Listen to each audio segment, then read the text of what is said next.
All right, hello and welcome again to another Down Fracture podcast, a podcast for talking jaws. Downfracturepodcast at gmail.com. You can also check us out on YouTube, Spotify, Apple Podcasts, other things. Sam, our beloved Mariners did not do so well. Nah, we did great. We made it to the game seven. That's as far as the Mariners have ever made it. So, from the perspective of a Mariner fan, this was the best year. So, great work.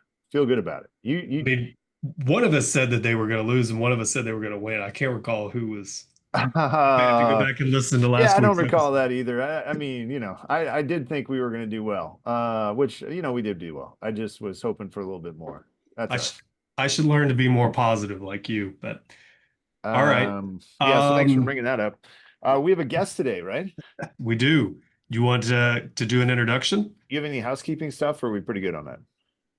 The only thing I would say is we did get some emails this past week. If you are a patient and you are listening to this, I would just say this is not necessarily that is not our intended audience. I mean, of course, we can't stop anyone from listening. I don't think we care too much that you listen. We get some emails about like basically seeking medical advice or seeking some topics. So I would say twofold. We're probably not going to go there. That's kind of a gray area from are we practicing healthcare remotely? And then I would also say if you are in healthcare and you email us, please email us like with your byline so that we know who you are and that you are a provider. Yeah, anonymous emails are hard to reply to. Yeah, yeah. So that's the only thing I would say. We do hope that people are listening and we don't have a problem with that. It's just if you're a patient or someone emailing us, that's a little murky waters for us. So we may not respond too much to those. So that's all I got. You got anything else in the housekeeping front? No, I put a plug for winter ACOMS meeting. So keep plugging for that. Tell your ride. It's going to be the best, Okay. except for the lecturers on Wednesday afternoon. It's going to be suspect on that one. So anyway, we have a guest. Reza is joining us today. Reza, I think everyone knows. I've always said your last name wrong. I've said it's Oh, it's Movahed. Movahed. Yeah, I Movahed. thought it was some people. I hear people say Movahed, but Yeah, it's that's Movahed, closer right? to it. But it's supposed to have Movahed, but it's very hard to do, obviously, in English language. So Movahed, And you and know, man, I grew up on the Oregon coast. I barely speak English. If I say things incorrect, I I mean, speak broken English, so I do apologize ahead of time.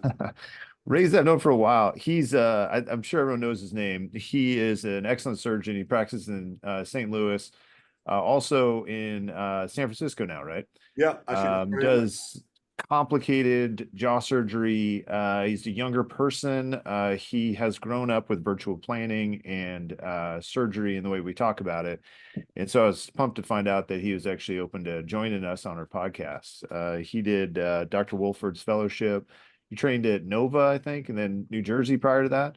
Yes. But he's been practicing high volume jaw surgery for a while. And our topic that we wanted to talk about today was midline distraction of the mandible, because I know this is like a subset of practice that you like. So how do you do, Reza? Okay. Yeah, that's perfect. I Yeah, think. thanks for joining us, man. Oh, no, likewise, Sam, I got to go back to it. You mentioned ACOMS, and the first time after we were done with both of our fellowships was ACOMS. And it was the OSA meeting. It was the one that was in Florida, Doral, which was so awesome to see you there because I initially came for an interview at your fellowship and we met. That was our first time. Then all of a sudden, next time we met each other was at ACOMS, both of us speaking. And I remember Gali was speaking as well as a few other folks, but it was just so awesome to see you there. I'm like, and we came up with the term orthogeneticity. You remember? If you Yeah, remember that. I small wanted world. to make a little t-shirt out of that. Didn't work out. But yeah, the topic that we're going to talk about today is symphyseal distraction and not something a lot of people really jump in to do, understandably so. I know, I've dealt with my fair share of complications. I had broken devices. I've had loss of teeth. The perio issues associated with that. Thank God I haven't had to deal with a lot of condylar issues, as some folks might think that would be the case. And the struggles that I had over time really led me to uh, think about making my own device, Yeah. which is So pending right now. in terms of, I want to hear more about the device, but to Yeah, set the discussion a little bit, when it comes to widening the lower arch, what we're generally talking about is to assist orthodontics in resolving crowding, but also to expand the upper airway. sure. Because I think in maxillomandibular advancement, which is applying upper and lower jaw surgery to advance the airway, the transverse dimension seems to be what's popular. And I think everyone's talked about maxillary expansion with the different acronyms like DOME, MSE, EASE, but mandibular widening is the limiting factor that I think a lot of people accept. And midline distraction doesn't accept that, correct? Yes, absolutely. When Actually, when go when back did to you it, actually, the last part of it. well, because it allows for widening of the lower arch. Yeah. So starting to apply that for sleep apnea patients, at what point in your career did you start doing that?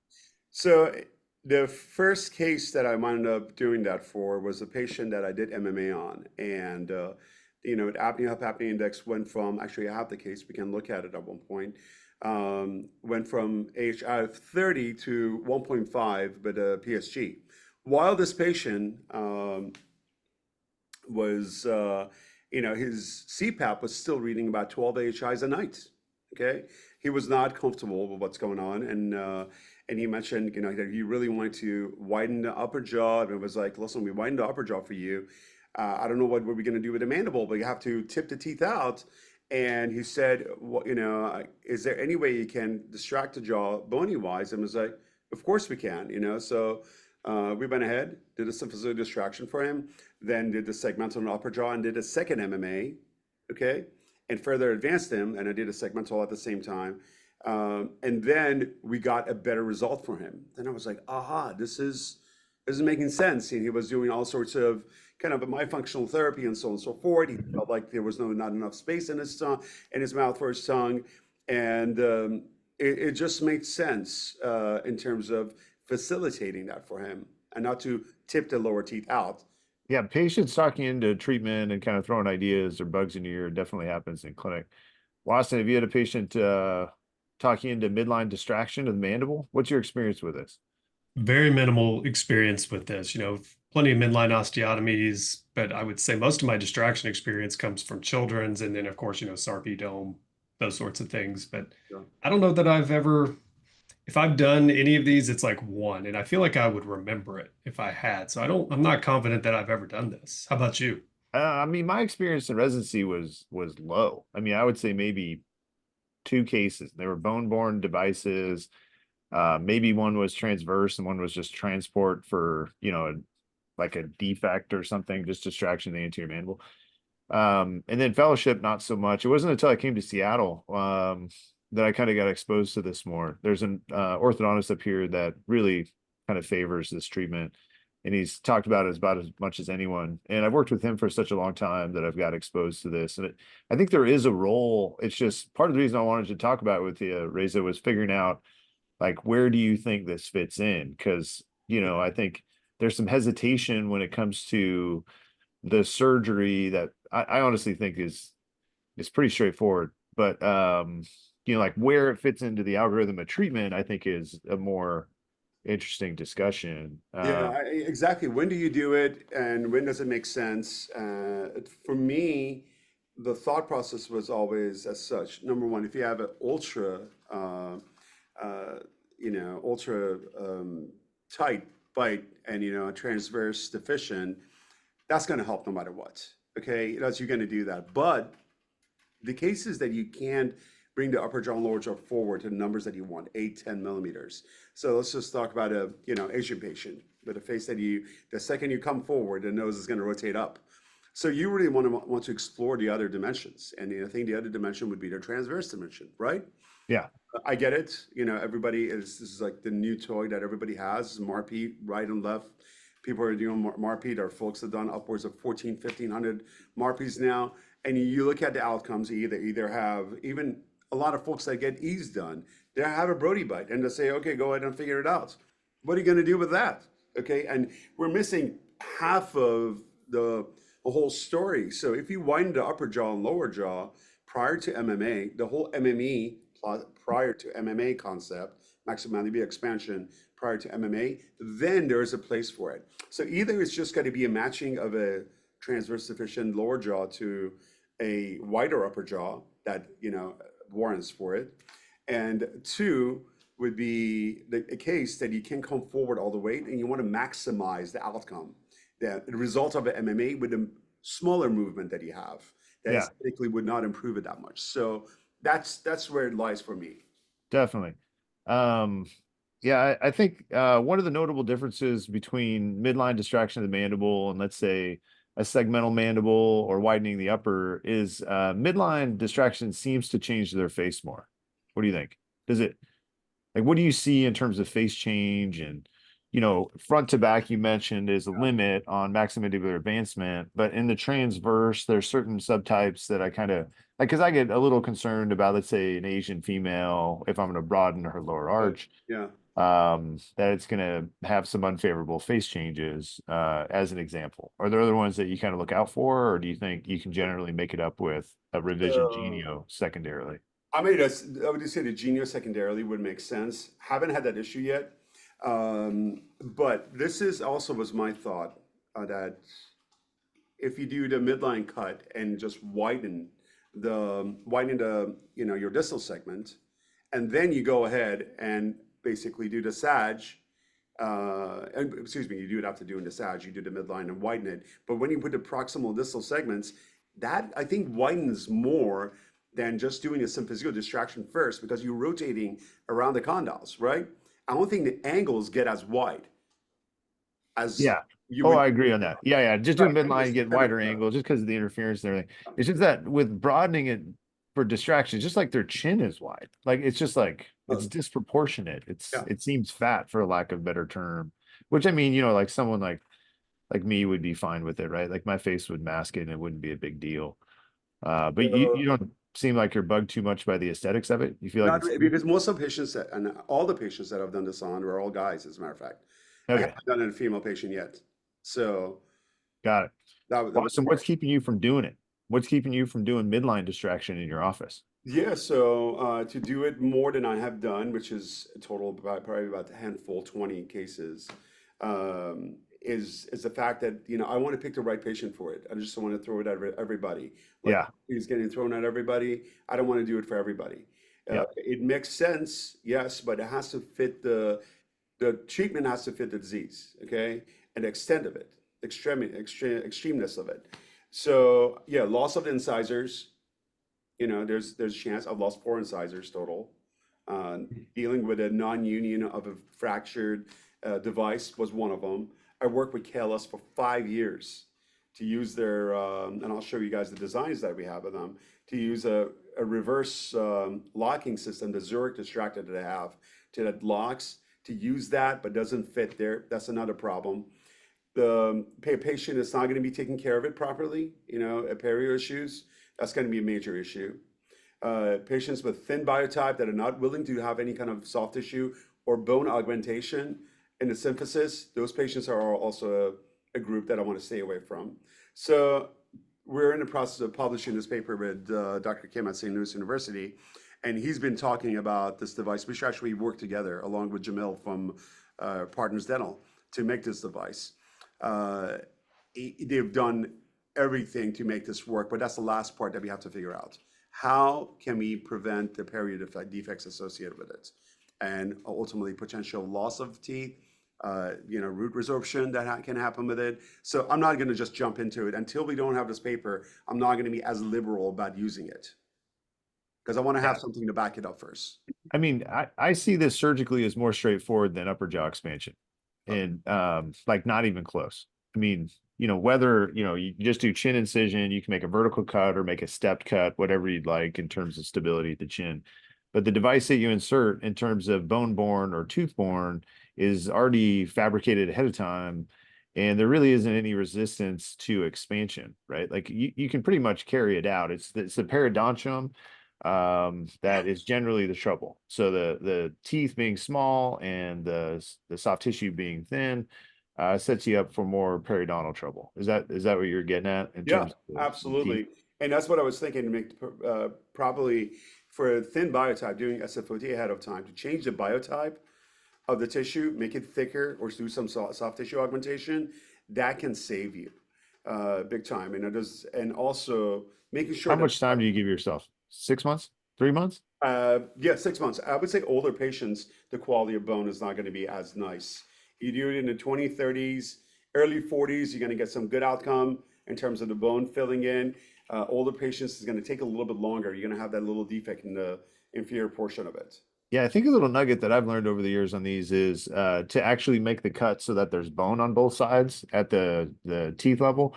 Yeah. Because I think that little nuance escaped me when I was learning it for whatever reason. Probably you guys knew this already, but there needs to be enough room so you actually cut at the level of the alveolar bone so that that can distract. Because if you have tooth and bone, that's not going to distract bone. You just have peridefect or bone and bone, right? So doing some prep work ahead of time, whether it's soft tissue prep work or orthodontic prep work, can set you up for success on these things. Yeah, absolutely. And patient education. The first one that I did, it was a patient who was eating, harder food earlier than he was supposed to, wound up fracturing the device. And that was a Rotterdam device. Because from the KLS Martin, the stock ones that you have is the Rotterdam, and then which you had a picture of up. And That's the stock one that we're looking at. Wasson's PowerPoint that he put up here. Excellent. So this is one that broke. Yeah. And can you share your screen? You have the one the newer device because it's Sure. And if you want, it's bone born, yeah, or it's a combo. this one is a combo. Got it. So, and I have some of the papers. I think it's not a bad idea to kind of look at. Let me share that with you guys. And we don't be Yeah. promoting devices too much, but I mean, in general, the different devices. I mean, the tooth colored device or the tooth born device versus bone born, and then hybrid devices. I think. What do you think? People hate these more or less than maxillary devices. Equal hate? I would say they hate this probably a little more because. Yeah, anesthesiologists do. Oh my God, hell yeah, of course they would.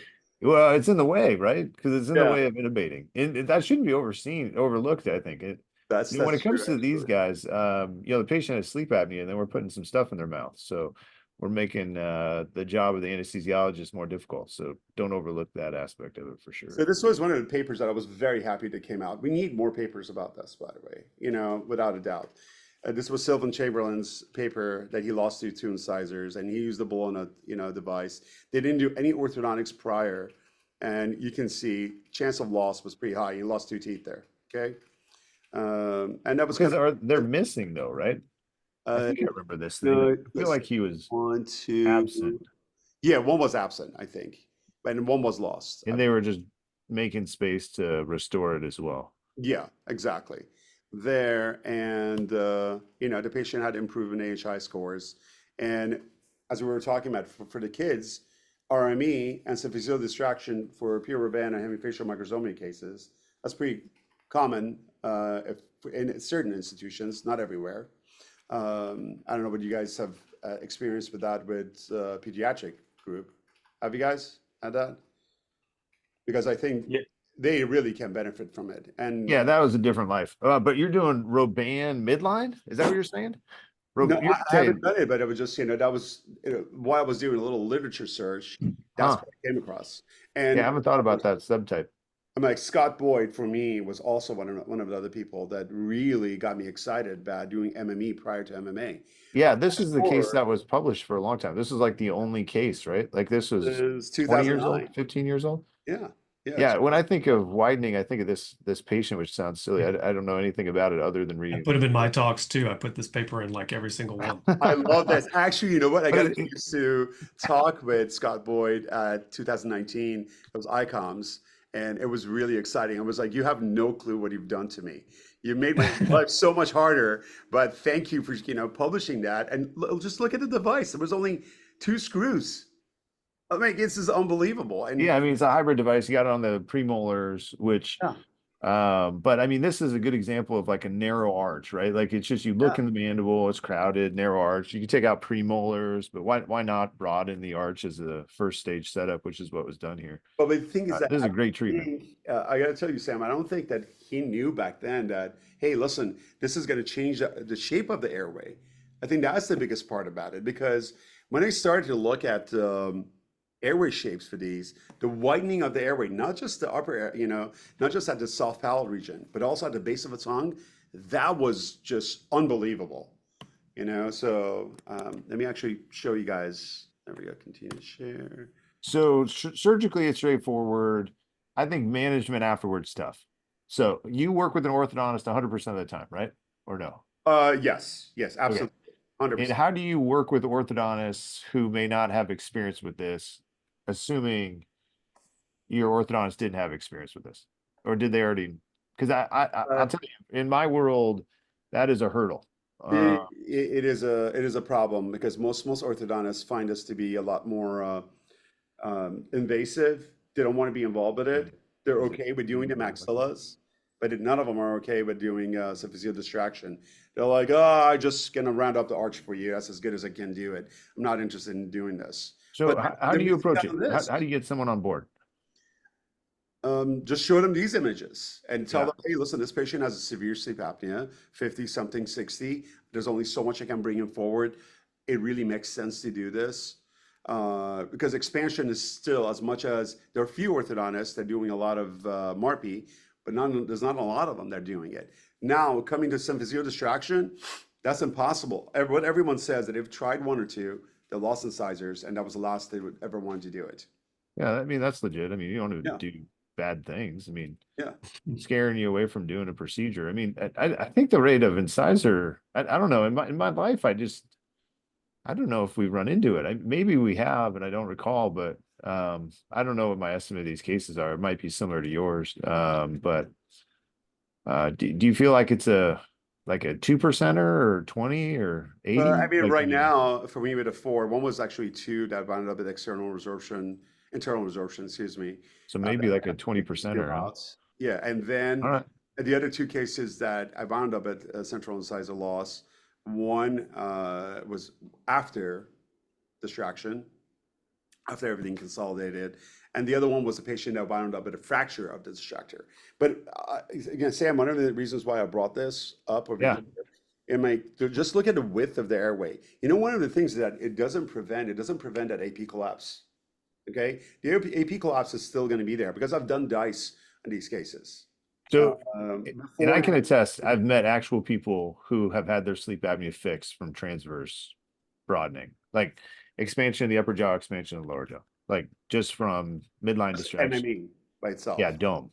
I mean, I thought that didn't exist, but it's real. So when it comes to this stuff, it's kind of a new front and new intervention, and so the sequencing has always been kind of interesting because I agree, like the narrow arches, like if you can distract them and keep them away from jaw surgery, that would be ideal, right? Like that'd be That would great. be unbelievable. I Getting just people on board is the hardest part about this. yeah, because it's a long treatment. Because if people are sleeping poorly, and then they got to go through distraction, distraction takes a year. It's a long process. I mean, it's long, and if their sleep isn't being managed, I'm often prone to doing just the MMA at the beginning. You think it's Yeah. easier or harder to do the distraction after the MMA than before? Oh, I would not want to do distraction after MMA because after MMA, definitely not. Because if you have asymmetry, you have the MMA to fix it, right? And Yeah, it's about 45% of all maxillary distractions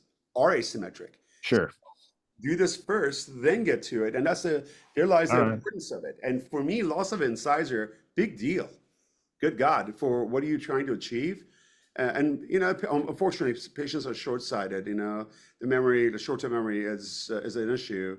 Yeah, I mean, I lost an incisor in orthodontics, and it's not the end of the world, but at the same time, losing teeth is nice to avoid it if you can. Yeah. So what have you learned over the years to really like kind of like avoid that thing now that you've been through it? So I would say SFOT ahead of this, and diverging the teeth a little bit ahead of the surgery. That would be important. Uh, Yeah. and then avoiding the cases like you talked about. Yeah, and Yeah, also I think also bonding, 1, 2, 3, so they don't just wind up, going into the space. I think that's really important. Those two things, picking the right patients, because not everyone's going to listen to you. Sam, as you always would say, the best way to do something is a procedure that doesn't depend on the patient, right? And yeah. patient compliance has got to be very high with these patients. So having a distractor in a buckle for me was the worst problem one of the biggest problems that I wanted to kind of, Torture fest. correct. What's up? It's a torture fest. You got a bunch of stuff on your lip. I mean, people hate TADs on the anterior maxilla or mandible. So put a distractor device. I mean, I feel like that was the two I did in residency was, having the post sticking out of the gum, bone-borne device, and then all it was torture while we were just going through the active phase of distraction. And then once we were able to consolidate and take the arm off, it was better, but still. Yeah, I mean, like, for example, this case, and this all turned out fine. The typical timetable that you have for distraction, and this is the patient. As you can see, there's only so much that could come forward. His Yeah. eye was in the 50s. This was the typical timetable, and this is a Bologna one. This is a hybrid, tooth-borne and bone-borne, but you have to do a surgery to put it in and surgery to take it out, obviously. So that was placed in the mandible. We distracted mandible about 10 and maxilla about 10. And that was a terrible, what's that, maxillary expansion that took place. I didn't do that part of it, but it was corrected afterwards. It's all right. You probably sent it to Arizona. Yeah. Wasson was. Oh, Oh man. But so you did Fire. a distraction and you're taking out the device. That's the picture now. I mean, that's the picture now. You see the condyles are looking good. That's about like 10 millimeters to be expanded intramolar width wise. Airway just by that went from 25 to 80. And this is going to go through it. Hold on just a moment. Through the process. There we go. This is mid distraction and consolidation and bringing the teeth together ultimately. Much wider arch. So this patient definitely was going to do better by doing MME prior to MMA. Okay. So, but at the end of it, when we ultimately, the bone healed very nicely. His biotype, he had a really good biotype, thing worked out, but he hated the whole time that he had basically the distractor right up front. And that's one of the things that I really wanted to fix. That timeline was, I was trying to catch the dates, but it was September, it was a year. Is that about right? Yeah. Like by the time they were ready for the MMA. So a year's a long way. And this is the patient post MMA before and then post MMA. Sure. Okay.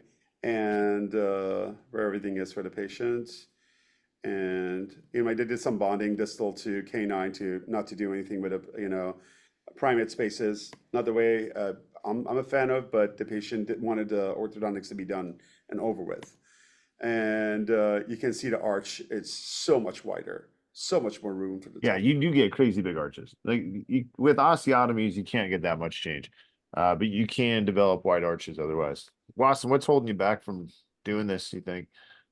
a number of the things that you guys have already said, and then I would also just say, yeah, I feel like it's always hard to get the ball rolling on some of these things. So, like, if I had an orthodontist come to me and say, "Hey, I've been doing these and I've got some experience with it," and I can kind of get you started, then I think I would be on board surgically if the patient was.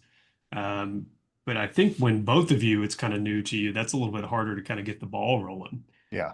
Because now you've got to convince a patient and an orthodontist, and I'm not the one putting the teeth back together. You kind of briefly put it up there, but you are doing a small latency period, and then you're doing 1 millimeter a day. You kind of had that Actually, timeline up there. I'm going right now. I've changed everything to 0.25. The rate, the slower you go, the better. Okay. One thing, because I was going 0.5. And you know what? If you look at the literature that's there for Rotterdam and Bologna, they'll tell you 0.5 a day. 0.25 a day makes sense. Going a little bit slower helps the soft tissue to adapt better.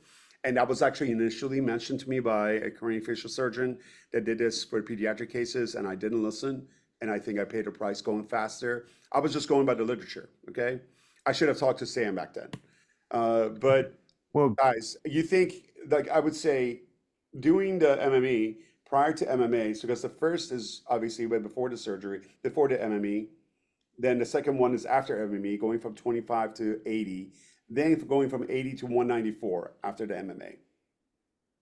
Okay, so that's the airway that worked out very nicely. But this was, Yeah, the orthodontist that I tend to work with these on up here is Yosefian, and he has a long history of this. Actually, he's been using this as a supplement to MMAs for airway change for a long time. I mean, I honestly think it might be more than 15 years. He has a large patient population of this. And it seems to indicate that it has better outcomes than just MMA alone, that widening is a first stage step. And to me, it's like, yeah, two surgeries are better than one surgery. Um, but I think there's what you're saying is true, that there are some subtypes that can't tolerate expansion forward, but can tolerate transverse expansion, and different groups of people where you really want to get everything you can out of it instead of doing multiple MMAs. So I think there's a role for this, is just kind of getting people up to speed on it. Sam, Well, the look, fact that you were able to take care of the patients, but by just doing MME, you were able to take the patient's OSA. That is unbelievable. Yeah, no, I agree. It's like I met someone who had their tori removed, and their sleep apnea went away. That was another one that I didn't think could happen. Not that I'm a proponent of taking out tori as a primary treatment of sleep apnea. There's just huge tori, and I think there's a role in individualizing the plan to the patient. But we have new slides up with custom devices. Is that what's going Yeah, on here? so this is what I worked on for 5, 6 years with KL Martin. They weren't able to get it, and this is before Marpi became even popular. So I had the idea, and I wanted to use their device because it has a anti-reverse mechanism to it. Okay, and one of the problems that's going to happen with the symphyseal, this was for the maxilla. So this potentially could have been the Marpi. Okay, but the company wasn't able to get it FDA approved and didn't work out. But this is when I came up with the idea for the mandible. Okay, doing 'Cause, the yeah, you have screw screws. retained on the lingual. Yeah, this is Yes. why I wanted to pick your brain on this. This seems crazy to me, but go keep showing it. Yeah. So and then I had the same idea, obviously, with Kalos Martin to put the screws and have a locking mechanism, and then also put a wire in dentally between the teeth. You know, but now with what we wound up doing, and this would have been amazing. I think Kalos Martin would have benefited big time from this device, but you know they really didn't see it at the time, and really expansion for them wasn't really on the horizon. That this is a big thing. That's where things were going. This is when we came up with, as you can see, that's the mandible device on the right. On the left side is the maxillary device. And Shiny. do the MME just like that. And when you have that device on the lingual, number one, need not worry about the nerve, because what a lot of people talk about the lingual nerve, worry about that. But you're angling the screw, and nerve is not going to be anywhere there. And the screws are 14 to 17 millimeter screws. And we came up with a bunch of names for this. You know, we're still trying to finalize it.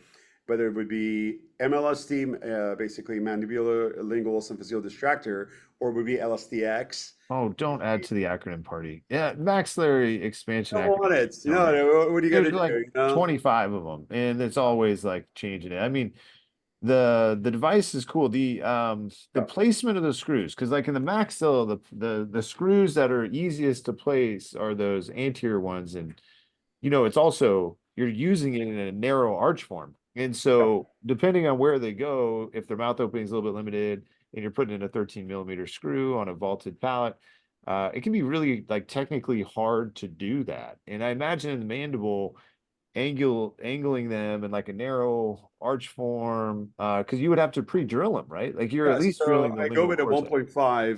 1.5 drill on an implant handpiece, obviously, and you go sideways. You've got to go very slow because you easily can break it. Okay, Yeah. those 1.5 drills, as you know.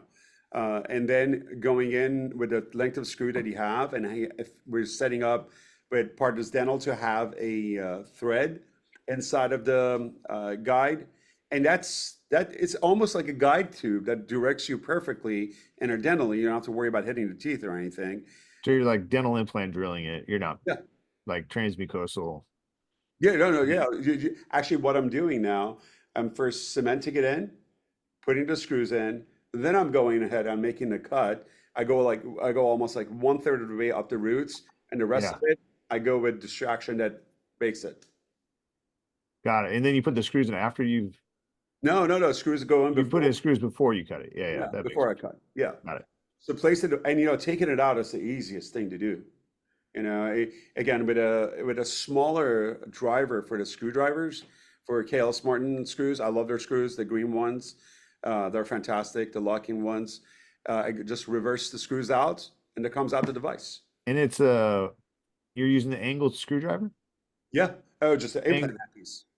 implant handpiece. They have a driver head for KLS Yeah. that has an angle on it. I didn't Yeah. know that. Do you Yeah. know Yeah. that, Watson? No. Watson's No. like, It's straight. It's a straight, smaller carrier. For example, if you're doing a right angle. but you can plug it into a right angle handpiece. Yeah, right angle Oh, handpiece, yeah. implant handpiece, Huh. and you get that from KLS. I use a 1.5 drill. It's a latch head, goes in, you See, I drill. was imagining you putting in those screws like just straight screw like you do in the maxilla. So Yeah, that's way easier. yeah. Oh, it's way easier than you think. I really think the fact that this is lingual, it's soft, it's custom, it's so much more friendly to the soft tissue around it. It just makes sense. Yeah, all right, that's cool. Um, so the bone borne aspect, what does that do for condyles? Because I hear this a lot in terms of the condyles part, because you don't want to lateralize the condyles as you distract anteriorly. Yeah. The argument for a tooth-borne distractor device is that it allows for um, less bony movement in terms of the condyles themselves. Imagine if you're putting screws on the lingual, is that providing a force that's pushing to lateralize the condyle or not really? I mean, like I haven't seen any changes in the condyles. I think if you go slow enough, it adapts very nicely. Do you get more angle change or no? It's We pretty haven't much the even same. gotten that. It stays the Yeah, you haven't same. seen it. Okay. Yeah, and we're going to be doing the analysis, superimposition of the cases. But from everything that I've measured, I haven't seen any changes. If it will be in the paper that's going to come out next year. All So right. we're adding about right now we're about 10 cases in. So hopefully the 10 cases is going to have adequate amount of information for us to publish all of them in that paper. And that's Dr. Kim Kibam Kim, who's the chair of orthodontics at St. Louis University. He's been talking about it quite a bit. So we were just trying to find a resident that is going to be interested in this study. Yeah, finding an ortho champion seems to be the key thing because I know people do maxillary expansion without ortho, but I don't know. I don't know why they do that. I feel like I always need an orthodontist to help me out with that. And so in the mandible, that seems certainly true. Yeah. So yeah. And also, I think this is another part, timing. Sam, what do you do for timing when you bring the teeth in the middle? How do you go about that? Like bring him in. I mean, I depend a lot on my orthodontist on these, just like maxillary expansion, right? So in terms of how much transverse they're driving that completely, I see them for the pre-op visit. We talk about the pros and cons, philosophy of treatment, whether or not it makes sense. And let's say we do it surgery, is outpatient. I'm just using a tooth-borne device, even though I like your device that you're showing me here. Generally allow it to heal about 3 to 4 days, turn it once a day for a week, make sure gums are hanging in there. Then we probably advance it up too quickly to 2 turns a day. So I think I'm learning I should go back to 1 turn a day. Yeah. And then the amount of transverse is driven entirely by the orthodontist. Like in terms of duration, they do 2 weeks, I'd leave it up to them, just like the maxillary expansion. Yeah. I defer to their because they keep an eye on patients a bit more. I Yeah. like to see people back just to make sure they're healing up fine. So How usually about see this? them How about 2 the months, something like that. reversing of the device, Sam? What's that? How about the reversing of the device? Yeah, so I mean that was like I had learned about that. Like Tucker was the big thing of that, like putting a wire in once you expand it so it can't automatically reverse. Honestly, I don't do a ton of that. I think the orthodontist puts that in there, is my impression. So I could double check that. I don't feel like I can speak with a high level of certainty on that subtype, but that subset. But I think it's the case the orthodontist puts something in there. Well, I got to tell you, you're so lucky working with Yusefian because most orthodontists really find us to be too invasive to want to be part of it. Well, yeah, no, I mean, because I do have a hard time kind of finding other people to do it. And I find that there's good patients otherwise out there. It's just kind of getting over the hurdle because the perception that you're gonna lose teeth, you're gonna mess up the joints, like there's gonna be healing trouble. It's hard to change that. And that's like part of the reason why I wanted to find out from you, because someone else's experience of doing this it is honestly a bit hard to find people that have reasonable midline distraction experience in the mandible, particularly in the application of breathing. There And was an so, orthodontist I was at Legacy Study Club, and there was an orthodontist, Dr. Gibson from San Antonio, that he's done about 20 cases, and yeah, he lost some incisors here and there. But I mean, most of his cases were older cases that he's done. They were all tooth-borne, but they had a non-union from one that fractured.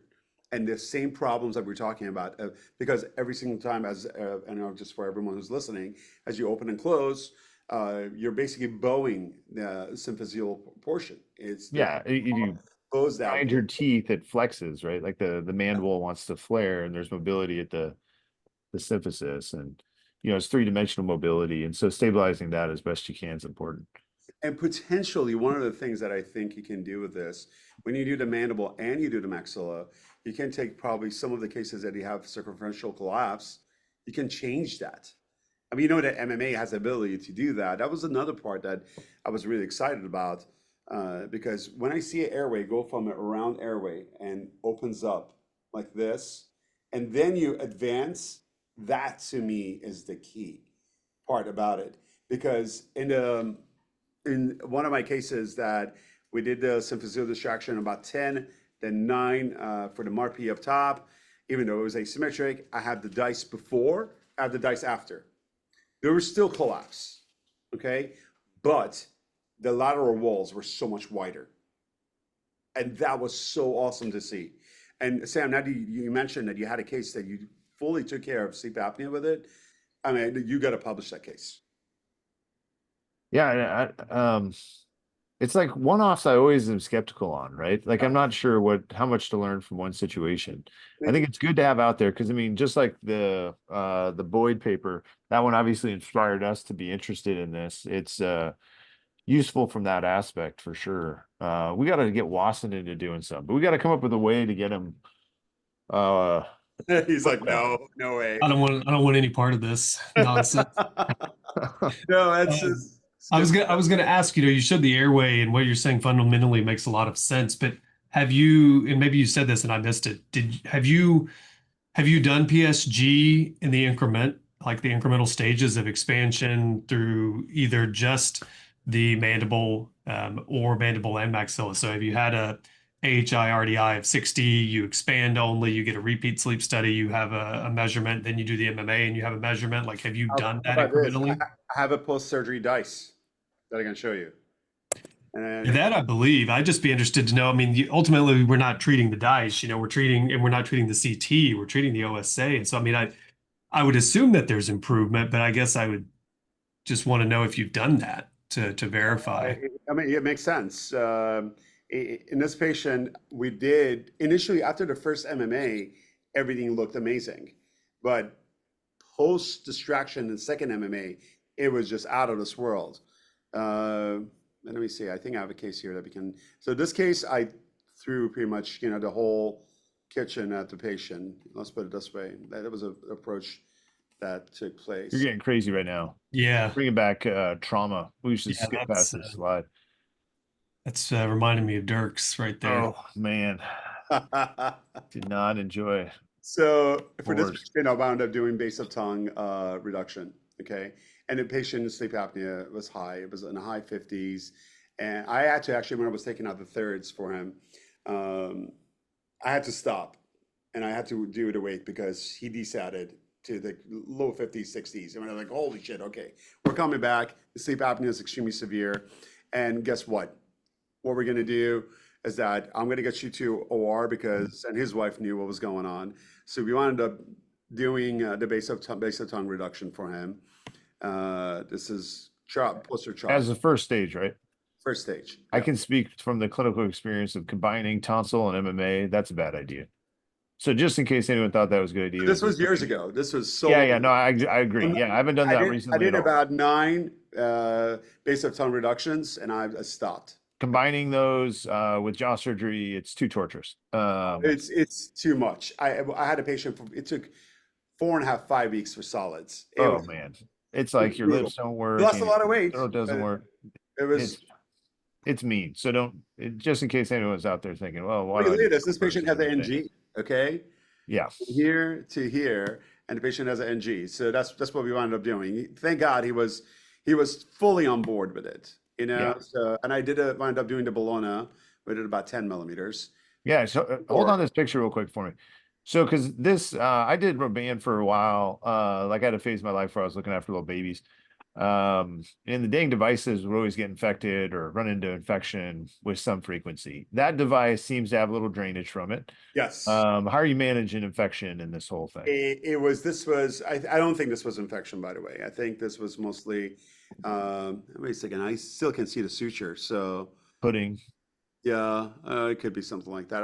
We didn't wind No, up with but because infection does come up. Because I mean, infection in my world is always tough, and in our world, I guess, because it's like, is this non-union or is this like biofilm that's living on the device, I right? think Like, this was just biofilm living on a device. yeah. So you just basically medicine until you're taking the device out. Yeah, Got exactly. it. Okay. And things worked out really nicely for this patient, So we started with That's a a big advancement, by the way. That that 44. that gap was insane. This That, is that X-ray. Yeah. 116 here. Then after, take a look at this. 116 after basic tongue reduction or removal, then to 197. You can't even see any bone in symphysis there. Yeah, those look like But little suspect. yeah. And I mean, look at this change that you're getting. Granted, the picture in the middle, the patient is a little bit of forward head position, Yeah. and the joints were pretty bad. So we wound up doing total joint upper jaw advancement. Then from there, and this is the patients with the poorest hygiene sometimes do better. This guy has terrible hygiene. Yeah, but this is like real world, Yeah, like this is how it is. yeah, Because so you put them through advancement with the TJR devices and Lefort. yeah. Because it's a long haul. That's a long Oh, treatment.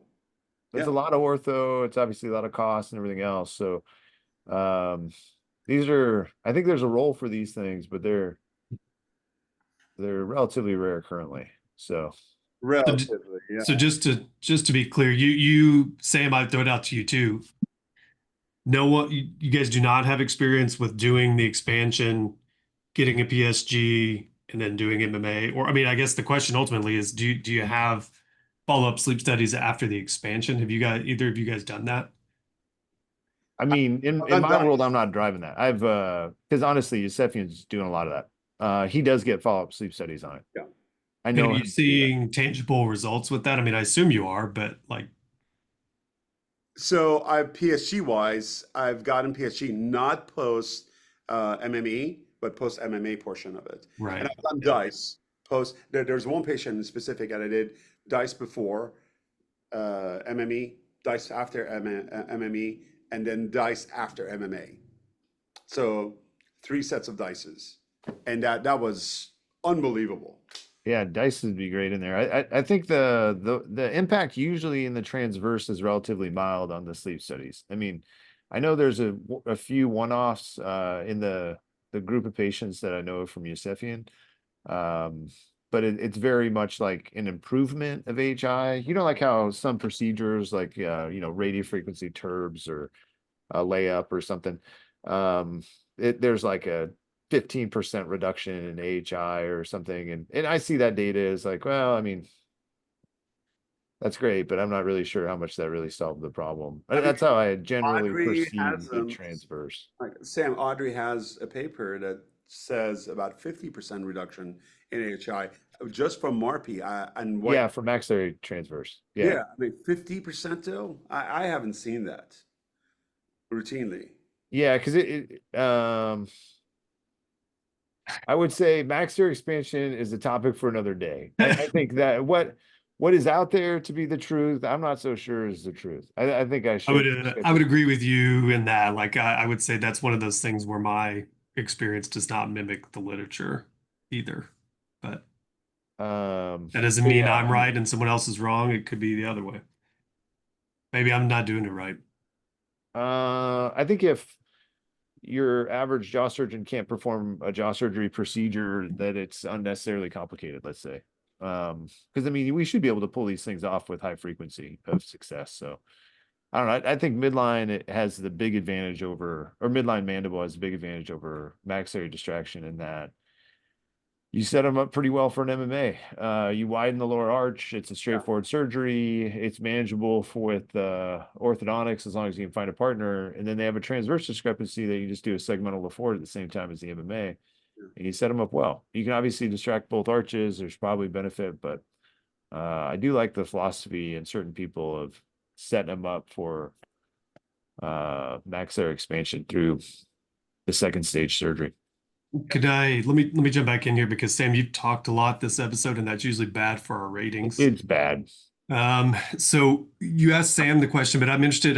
Again, maybe I missed it. So how long are you doing your kind of consolidation phase? So like you mentioned your rate of distraction. Do you have a protocol that you've found works, doesn't work, or runs into more or less complications for how long you're allowing that before you start orthodontically allowing them to move teeth into the space? Did I miss that? I would go about 3 months. So you wait about 3 months before you start orthodontically Then letting them. start orthodontic being into the middle. But I don't think I have the answer fully. Yeah, There were cases actually worked out better that the teeth wound up migrating to the middle by themselves, and they brought bone along with them. Those right. cases actually wound up very nicely. But I hate the idea of having it's a tooth hanging by itself without anything else around it. So that makes me a little bit uncomfortable. But also, I was lucky; I had really good patients for that portion of it. Right now, I've been talking to Dr. Mandelaris, who's a periodontist from Chicago, and he does a ton of SFOT. And we're planning to do the next series of them, but him doing the SFOT first, lay down the bone nicely, thicken the tissue, and then go into it. But also, we spoke about the fact that the younger the patient, the faster the consolidation of the bone, and the older patient, it takes longer, right? So if you have an older patient you're doing this on, you have to wait, give it time, okay? And And so are you taking things out? Are you taking things out at 3 months? oh That's when no, you, no, that's after when you stop distraction, not taking right, it out in 3 months. So if you're right. doing 0.25 a day, it's going to take a while, then you do have 3 months of consolidation. I mean, you see, the fact, the time that you have the bone created, then go on moving the teeth at that point.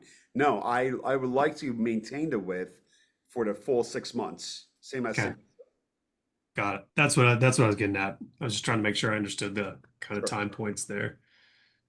What are we missing here, Sam? Anything else or I guess even from you, like was there other points that you found along the way that you think people would want to know or mistakes made that we could avoid by hearing how you screwed things up royally? Me? Either of you. I infer that you're referencing me. I mean, Either of you. I was a fan. I honestly, I think it was the lecture in Miami that you're referencing at the beginning. I had an old timer raise his hand and tell me that he had that problem of non-unions until he put a step in the cut. And he made a bit of a step in the osteotomy, and I like that a lot. Apparently, it makes distraction a little bit harder on the orthodontist. Um, That's true. That's true. Yeah. because they're pulling on more regenerate in theory. So I've gotten some negative feedback on my design to help complicate or minimize complications. Do you get that feedback as well?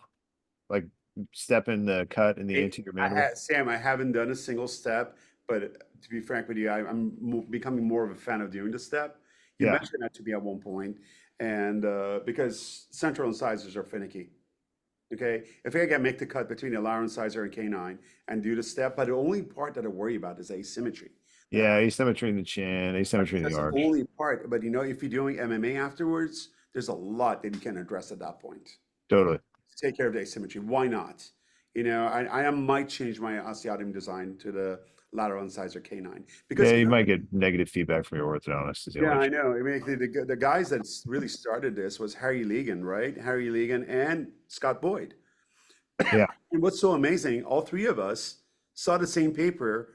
We were like, man, this makes sense. Clinics in North America, I held on to mine.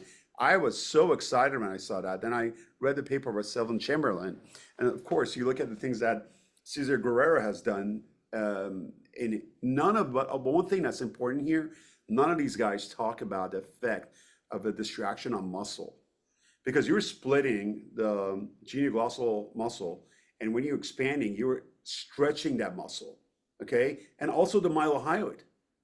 So that effect is something, the shape of the airway, as we were talking about, is something that hasn't been discussed much. Yeah. I think that's an interesting topic. So I 'Cause don't how, know if the step to the one side is going to make a difference from the airway point of view versus the center. yeah, because I generally find it hard to actually like purposely go right between the tubercles. Like that anatomy is hard when you're accessing it from the front, but conceptually, I bet there's something there to that, right? Like, I mean, it seems like it would make sense just because you're allowing the muscles to get under tension, which is only going to support the upper airway. Yeah. But that's tricky. Yeah. So, I but mean, you think about it, even this, in terms of the lower jaw, if you're talking about, doing the marking for the upper jaw, and you got to lower jaw expanded teeth or tip to teeth, which I'm not a fan of. I'm like, you can do SFOT, you can bodily move the teeth, but your chance of relapse is going to be a lot higher, whole lot higher. Chance of relapse of those teeth coming back to exactly where the PDL was is extremely higher. Inner canine width, especially, you're most likely not going to be able to change this inner canine width. But with this, you're not only you're moving the teeth, but you're also moving the muscle. You're actually stretching the muscles. So, hey, yeah, I think it makes sense. I think we got to do more of this. We need some papers published on this because there's not that many papers out there. yeah, yeah. No, I agree on that. Yeah, no, I appreciate you joining us. It's Yeah. I don't know. I think it's when people ask me what new technology is coming out for MMA or how jaw surgery is getting better, I think widening the mandible is the jam. Yeah. So there's a couple different ways to approach it. And obviously it takes some skill and expertise. So I appreciate you sharing your both of those with us. So it's great having you on. I actually have a ortho resident hanging out. She's doing some research next to me. Tammy, are you going to be doing any of this stuff? I mean, I could be convinced after this Tammy's open conversation. to it. That's Awesome. she's working on something else, but trying to get the ortho residents and those guys interested in this thing, I think is a good fight to have. So I'm glad you're doing that at St. Louis too. Beautiful. Beautiful. Awesome. All right. Yeah, thanks for coming on. That was another Down Fracture podcast, a podcast for talking jaws. Downfracturepodcast@gmail.com. We do like hearing from you, so keep it up. And thanks again for joining us, and have a good rest of your day. Great. Thanks, guys. See ya.